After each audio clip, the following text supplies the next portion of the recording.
Good evening, YouTubers. Welcome back in to another edition of Astros Recap. It is Sunday night, 9:53 p.m., July 24th.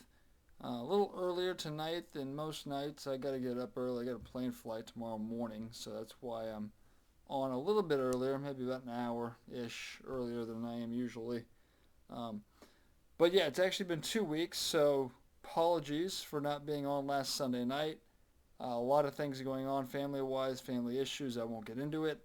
But my entire Sunday was sort of thrown out of whack. So usually I get on Sunday night and, some things just dealing with last weekend. Yeah. But, the All-Star break, obviously, so it wasn't like I was missing a bunch of games. I will recap a little bit more. There's 11 games. I won't talk about each one. I'll sort of go series by series more so.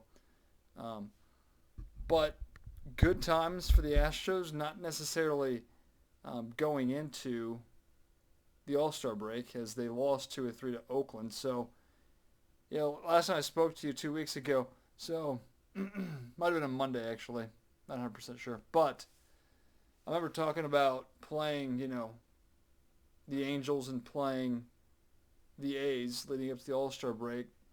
So I accepted 4-2, but was pushing 5-1. I try to not get too greedy when I talk about predictions or things I hope to happen. When I do that, I get disappointed. So, obviously, that was a subpar week. I mean, they went 3-3. 2-3 in LA, I would have taken. I hate going into any series and thinking sweep. I really hate doing that. So, but not being able to get to 60 wins by the break was sort of disappointing. But the Astros really got the second half started on the right foot. So obviously you had the one less. Usually the All-Star break, you come back on Friday. So you got the Derby, you got the All-Star game, then you get 2 days off and you usually play a weekend series. Obviously the late start, squeezing in a series. Astros had a doubleheader on Thursday against the Yankees, which they swept. And then they go into Seattle, who had won 14 straight, and they sweep them out of their own ballpark. So 5-0, perfect week. Only 5 games, of course, with the off days Monday, Tuesday, and Wednesday. But the Astros, came back out of the break, and they stand at 64-32. They've finally done it, basically. They have finally doubled up their wins with the losses. 32 times 2, 64. They are 64 and 32. So just a weird thing that I kind of like to, spit out. So they're on pace for exactly 108 wins, which would be their best mark ever, which is kind of incredible to think about. I mean, you lost, arguably, your best player in Carlos Correa. Now the team is still stacked, obviously, but to, be playing as well as they are is, well, it's pretty awesome to say. That's what I would say. So, I mean, obviously, I think there's still improvements. Obviously, the trade deadline's, 2 weeks away.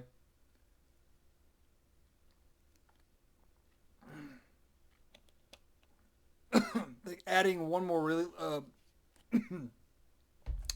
adding one more reliever, I think, is all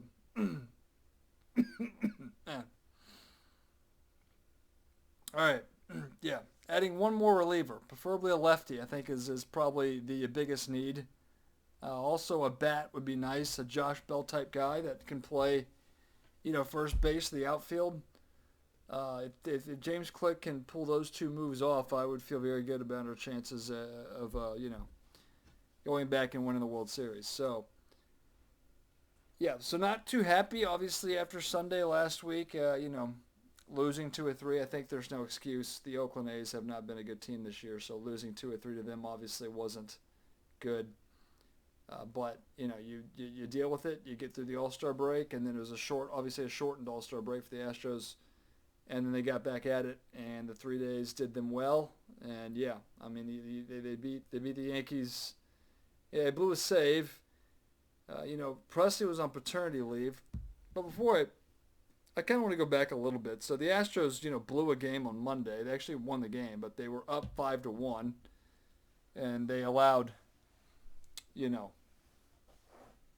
trying trying to remember exactly. I think Maton was involved. Maton usually is involved when innings start to unravel.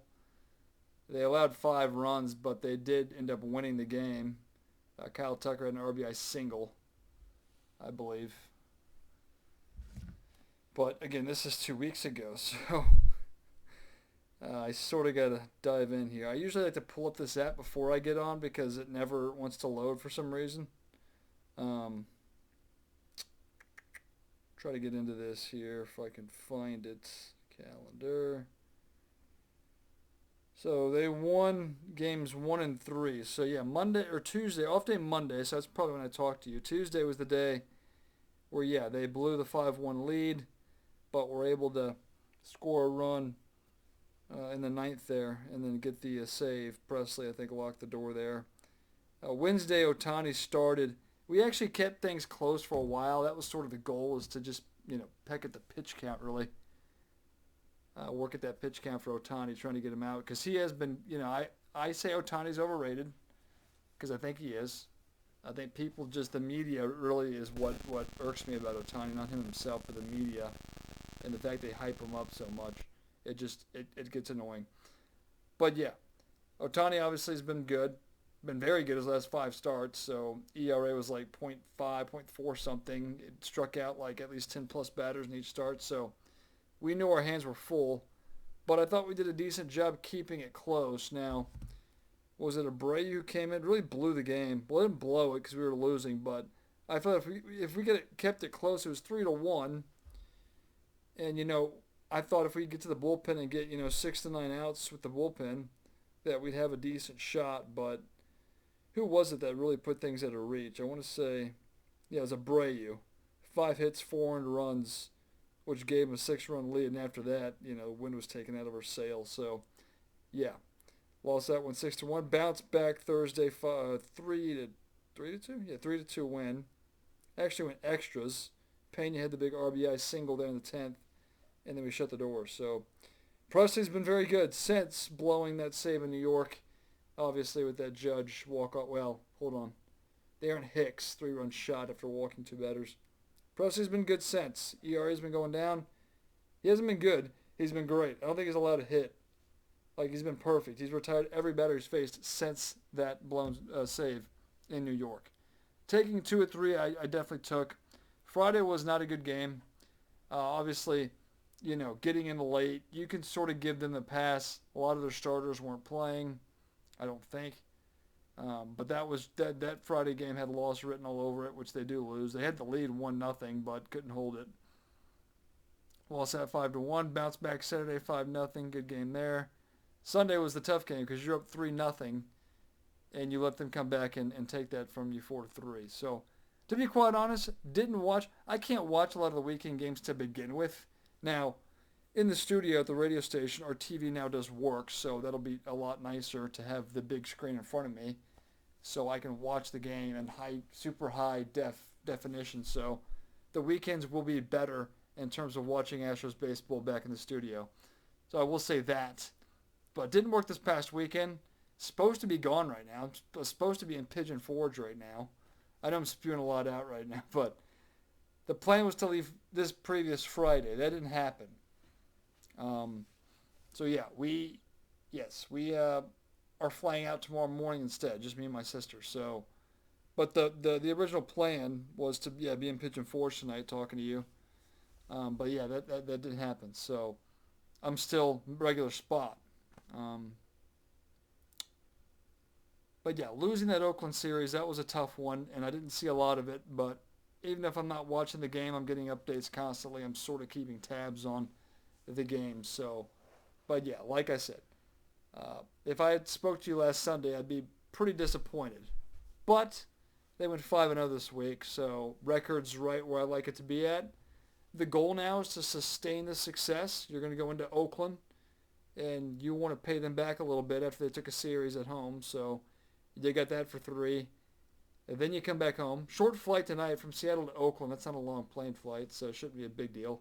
Plus, you got out at a reasonable hour at the, obviously, Sunday afternoon game. So they'll get to Oakland. They'll have time to rest up and get ready for a 6:30 Oakland time start, 8:40 here. For me, I'll be in Pigeon Forge tomorrow.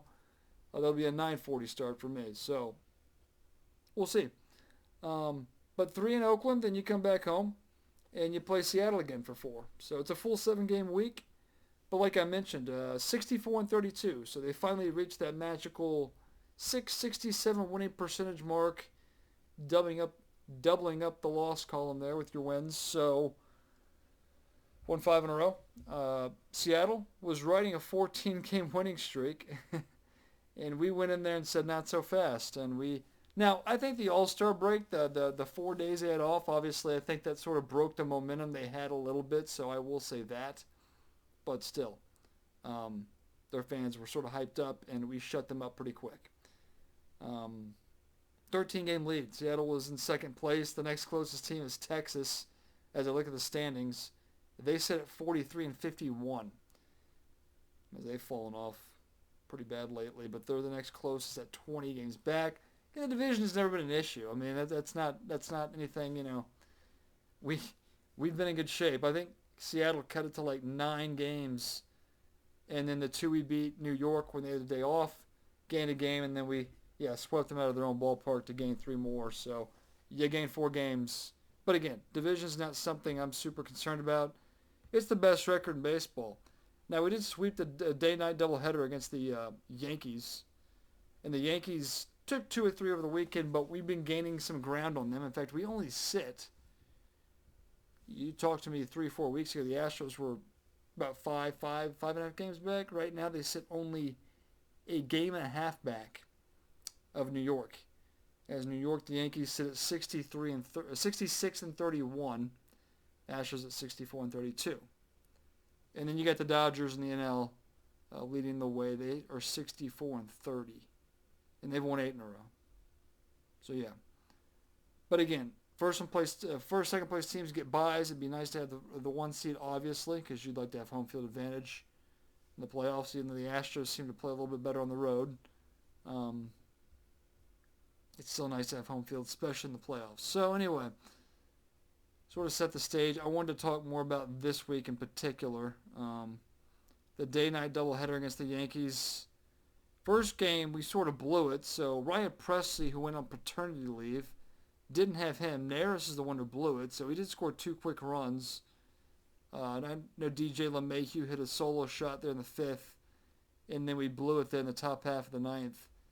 Neris on a ground ball that really should have been knocked down by either Bregman or Pena. I didn't see the replay there, but with a runner on second base, it was listening to this on the radio at this point in time, so it was kind of hard to sort of watch it. Difference watching the game rather than listening to it, but they made it seem like it was a ground ball that Pena should have at least laid out and knocked it down, but he wasn't able to do it. So it trickled into the outfield, which scored the tying run for the Yankees there in the 9th. Now, we did score in the bottom half, so we still won the game, but Neris, I don't know what to say about Hector Neris. And Phil Maton came in, was decent. He was all right. Stanek got the hold. Montero. They all did their part, but Neris couldn't close the door there. So walked a guy. It's never good. Gave up a hit. I don't like to see closers walk people. It always comes back to bite them. So, but we did win the game, so I couldn't be too upset. Nematovic had a ground ball sort of in the hole there. Shortstop fielded it, threw to second for the force, but nobody was covering second base. So, yeah, winning that game, and then we got up to a big lead in the second game, the night game there. We were up 6-0 out of the gate, felt like. I know Alvarez, who's back finally, had a home run his first at-bat back. He also had a home run on Friday. Had the off day today, but Alvarez is back, and he's as good as he's been, basically. We did make things a little closer there as Judge hit the big 3-run home run there in the 9th. Brandon Bielak was eating up a lot of innings in the nightcap of this Yankees doubleheader. But, yeah, Judge got to him there late, so I think they brought in Montero to, close the door there as I'm looking at it. So, yeah.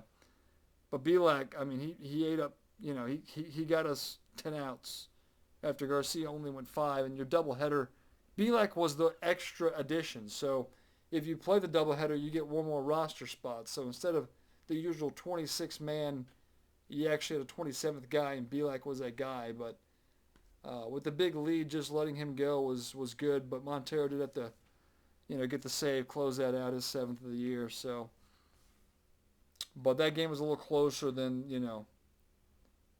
You gave up 3 runs in the 9th, but you're up 7-2 there. So, McCormick hit a 2-run home run, but yeah, McCormick is, he's a guy who needs to go at the deadline. I need to see McCormick traded at the deadline, if anybody will take him. And then, Friday, Altuve hits a leadoff home run. Alvarez hits a home run. Maldonado hits a home run. They win at 5-2. The game did get a little dicey there. As Maton came in, he created a mess in the inning. I know Stanek came in to sort of put out the fire there. So Urquidy pitched well. 6 innings, 4 hits, 1 earned run. Struck out 3, walked 2. ERA is now under 4 for Urquidy, so he's been continuing to pitch well. Against Seattle, that's been his team he's struggled against, but in this start he was good. Got the win. He's 9-4 in the year. 3.93 ERA. He continues to lower that. But Martinez won a scoreless inning. Maton created a huge mess, walking 2, giving a hit. Stanek came in. I think he allowed 1 run. Inherited run. I could be wrong, but got 2 outs. Got through it. And Neris, good 9th inning. Getting the save, obviously without Presley. Neris sort of interim closer. Let me say that. Interim? Something like that. It's like INTERIM, I believe, for a guy who takes over while somebody else is gone, basically. So, yeah. Saturday game. Let's see here. So I continue to look here. Where am I? All right, 3-1. So Verlander got the start. He was great. Gave up a run there in the 7th, but he did get through 7. Lowered the ERA. 13-3 in the year. Verlander's been phenomenal. And then you had Parker Machine. A lot of guys not available. Like no Montero, no Neris, no Stanek. Dusty didn't want to use any of his good guys. So Parker Mashinsky, who I didn't even know was back on the team, pitched the 8th, and he was good in the 8th. And then Abreu, getting a chance to close, was also very good. So even the guys, not your, high leverage guys, got the job done there. 3-0. As I know, Kyle Tucker had a RBI double, Yuli Gurriel an RBI double, and a wild pitch scored their 3rd run there. So, yeah.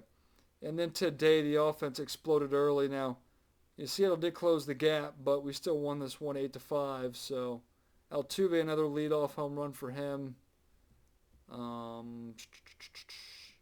an RBI single as well. Just good all-around offensive performance.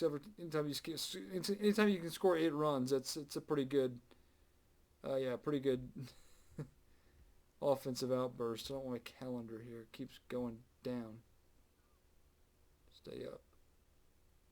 Let's see. No, that's not right. Where am I? Right there. Okay. Yeah. And Framber Valdez got the start with 6 2/3, 3 earned runs. Not the greatest, but quality work. Struck out 8, walked only 1. Unusual for Framber to walk only 1 guy. 2.74 ERA. Martinez had a slip up. He doesn't slip up a whole lot, but he gave up 2 earned runs, so the ERA at 1.95. For Seth Martinez, Montero, 2 innings, a strikeout, put the fire out there. Trying to think, in the 8th, and then Presley gets the save once again. His 20th save of the year was perfect again, 2.79. So Presley's been, really pitching very well for them as he came back today. So, yeah, sort of wraps up the weekend. Quick update, just the All-Star real quick. So Juan Soto won the Home Run Derby. He beat out Julio Rodriguez at the very end there. And the AL won the All-Star game. Not that matters, 3-2. Stanton was named the MVP of that game. He had a big 2-run home run. Like I said, I don't know if I said this earlier. I would have said this if I was on last Sunday.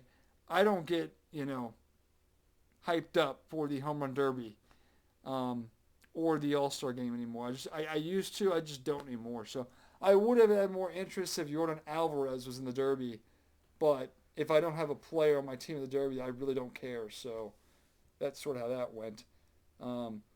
As far as our rotation coming out, I was curious to see how Dusty would sort of maneuver things. It is a six-man rotation, but with the doubleheader on was it Thursday. So Javier pitched the first game. Then you had Luis Garcia.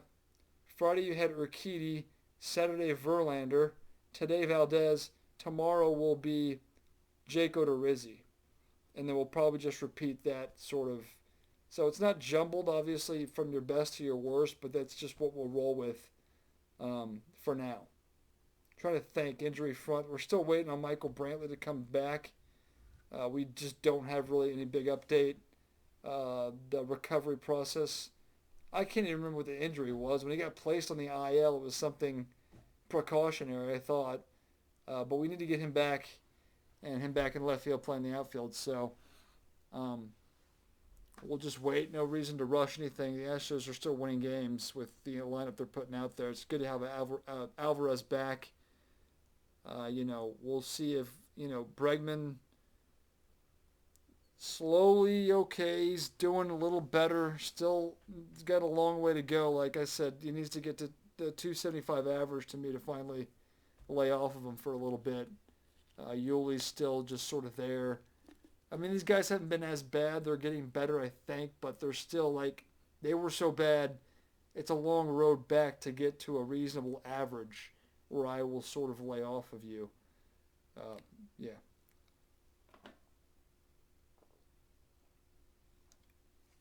Still good with Altuve. Jeremy Pena, I can't be upset. He's got 13, 14 home runs. He's hitting 260-ish. I mean, I would take that, obviously, from Pena. Trying to think. Obviously, McCormick, every time I see him start now, it's Myers has cooled off. He hasn't done a whole lot this entire week, I feel like. I guess he had a big RBI, I think, in the doubleheader, but I wish Myers could, be a little bit better than what he is. Trying to just think here. Maldonado, hate to say it, and I'm not gonna, I'm still on Maldonado pretty hard, but he has contributed a little bit offensively, so that is one thing I will point out. I'm curious to look at his average here, so I'm gonna look at this briefly. Jason Castro is another guy still injured. I have no idea what his sort of thing is. So Corey Lee, 170 from Maldonado. That's gone up. That tells you all you need to know. 170. Mauricio Dubon could be better. He's only hitting 210. McCormick 233, but with a billion strikeouts. Diaz 241. Gurriel 236. Tucker's dropped to 249. Bregman 241. Pena 261. Altuve 278. Like I said, Alvarez had the day off today, so that's why he was sort of, down. But his average is over 300 for sure. So, anyway, I know I've gone 23. I had 11 games to break down there. So, anyway, I'm bringing my laptop. I fly out early tomorrow morning. I'll be out of the house 6 o'clock-ish. I got to get to sleep here in a few hours, try to get what I can. But, yeah. So, plan is to bring my laptop, be back with you. Astros don't have an off day for another. I mean, this is one of those stretches where they don't have an off day. I'm trying to go back to the calendar every time here, and it takes me. But yeah, they don't have an off day till the 11th of. No, wait. The 8th of August. So if I go, they got a full week of games this coming week and the next week before there's an off day on a Monday. So, and then after that, they got to play another, 2-3 weeks. So yeah, they don't have a lot of days off coming up here. So we'll see. But off days are important for the players, obviously, but don't got a ton of them coming up. So a lot of games to talk about. Astros just got to keep going, keep winning, keep it going. They've won 5 in a row, And hopefully, yeah, we'll wind up and yeah, have a we'll just go from there. I'm up on 25 minutes. I don't like to make them that long, but longer week again. Um, yeah, I'll be Pigeon Forge tomorrow, and if it's Sunday night, I'll actually be in Charlotte because we're gonna drive back to Charlotte. We're flying into Charlotte tomorrow, and then from there we're driving up to Tennessee, Pigeon Forge up there. But if I talk to you next Sunday, it'll be actually back in Charlotte. No, wait. I should be back home. Might be super late, but I should be back home late Sunday night. So that will be the plan. Yeah. So actually, you won't see me at a different location. You should see me right back here. Yeah. We'll see. But I'm going to take my computer anyway. But yeah, I might have some things to do work-wise, obviously not being at work. So some things I still have to do here. But yeah, I'll wrap things up there. We'll talk to you next week. Again, love to hear your comments section below. All that good stuff. I'll respond as warranted. Like the video, share it with your friends. All that good stuff there is to do on YouTube. And I will see you in a week, hopefully. We'll wrap things up there.